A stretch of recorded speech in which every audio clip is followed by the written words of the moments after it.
Hello and welcome back. In this video, I'm going to be talking to you about frequency tables. So if I have like some data, okay, that maybe I have this data right here.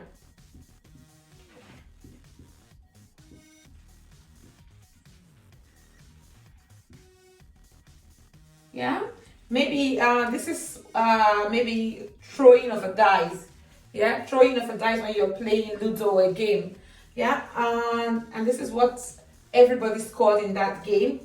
Then I could put that into a list like this, and I could call this list. This would just be a data set. Yeah, this could just be a data set. But I could also put this into a table. I could put this data into a table, and then that table can become a frequency table. So let's see how we can put this data into a table. Let's say that X represents the throw of a dice, yeah? So I'm going to call that throws. Yeah, and I'm going to call this frequency because I'm trying to make a frequency table. Then I'm going to say if you got 1, on the dice, you got 1, 2, 3, 4, 5, 6. If you got 1, if you got 2, 3, 4, 5, 6. Then how many ones did I get? 1, 2, 3, 4. It's 4. How many 2s did I get? 1, 2. 2. How many 5s did I get? How many 3s did I get? Just 1, 3. And how many 4s did I get? 0. How many 5s did I get? 2. Did I get any 6? 0. So then that is what a frequency table looks like. And this is a frequency table for ungrouped data. Ungrouped data, okay? Now, the data can be quite large. It can be much larger than this. And then in that case, you have to put it into groups. And then I can then demonstrate to you or show you what group data or group frequency table looks like. You can also have, like I said, you can have frequency tables for grouped data, yeah?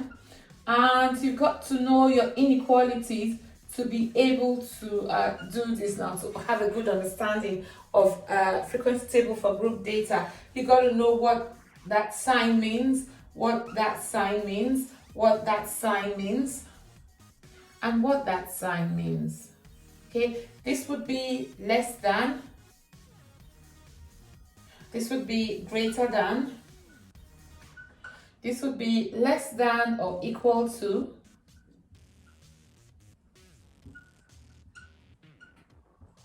and this would be greater than or equal to.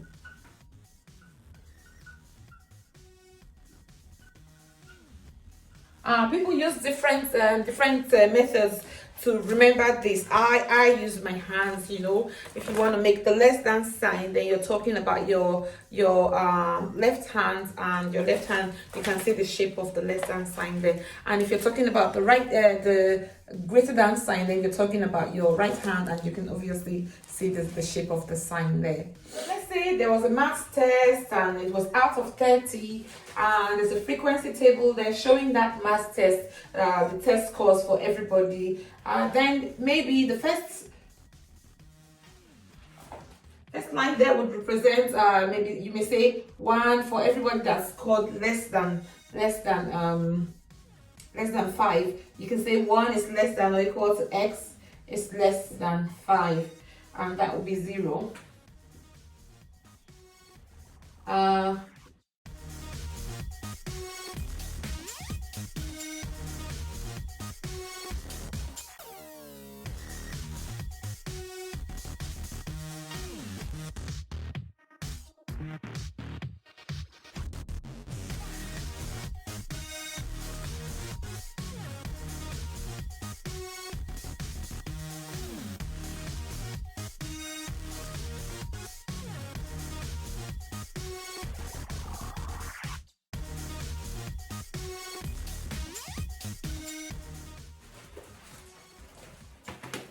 But this can also be written down as numbers. It's not always the case that they use inequalities. So it could say 1, 2, 5.